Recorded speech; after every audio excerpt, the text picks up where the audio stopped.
This is how we worship. This is how we give praise. This is how we honor the one who's above all names. This is how we show love to the one who is called love. This is how we worship. This is how we worship.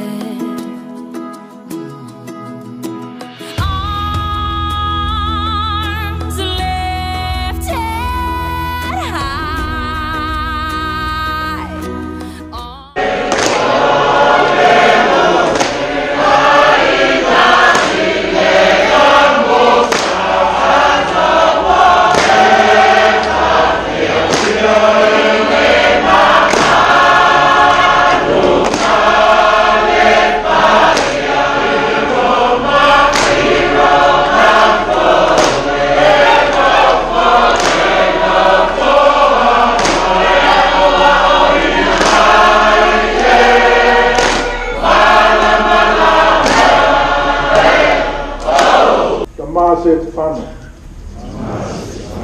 Ia pamanuia le tua ia te oe.